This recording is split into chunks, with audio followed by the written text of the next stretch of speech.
This channel does not promote any violent, harmful, or illegal activities. All content provided by this channel is meant for an educational purpose only.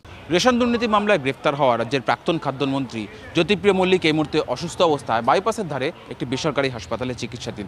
আর এবার সেই বেসরকারি হাসপাতালকেই চিঠি পাঠালো enforcement directorate. ইডির তরফ থেকে ওই হাসপাতালের কাছে জানতে চাওয়া হয়েছে জ্যোতিপ্রিয় মল্লিককে কেন ওই হাসপাতালে ভর্তি রাখা হয়েছে, অর্থাৎ কী তার সমস্যা হয়েছে, শারীরিক সমস্যা রয়েছে যে তাকে ভর্তি রাখতে হলো, এই মুহূর্তে তার শারীরিক অবস্থা কী, এবং একই সঙ্গে তার হেলথ স্ট্যাটাসগুলিও বিস্তারিত জানাতে বলা হয়েছে যে কি কি অবস্থা বা শরীরের এই মুহূর্তে তার কি অবস্থায় রয়েছে।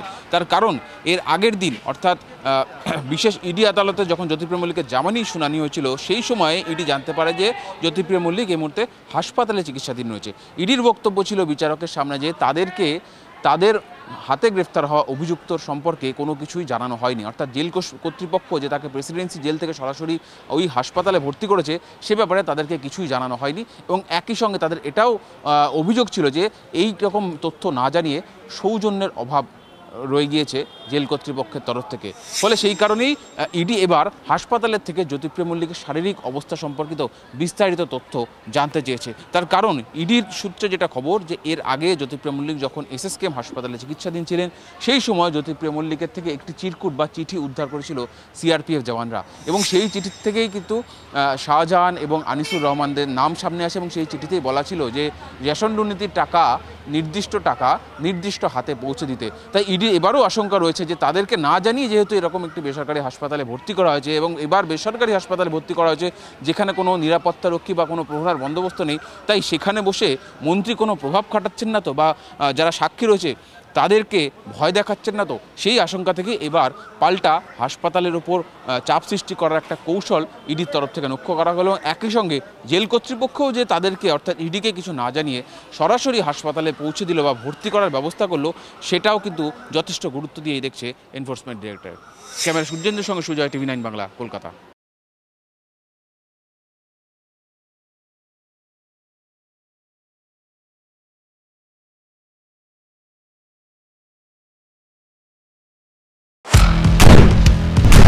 আপনার সমস্যা দিনে দুপুরে ডাকাতি করে আপনাদের কোনো অসুবিধা, বাড়িতে থাকতে পারছি না, ঘটনা হোক বা দুর্ঘটনা, বিস্ফোরণ স্থলের একেবারে কাছে ব্যানারগুলো খুলে ফেলা হচ্ছে, রীতিমতো ভবিষ্যৎ হয়ে গিয়েছে স্টুডিওয় নয় সোজাসুজি হটস্পট থেকে আমি শর্মিষ্ঠা। দুটি নৃশংস হত্যাকাণ্ডের অভিযোগ উঠে আসছে, শুধু আপনার কথা শর্মিষ্ঠা মানে খবরের হটস্পটে আপনাদের নিয়ে যাবে। হটস্পট সোম থেকে শনি সন্ধ্যে 7:30টায় টিভি 9 বাংলায়।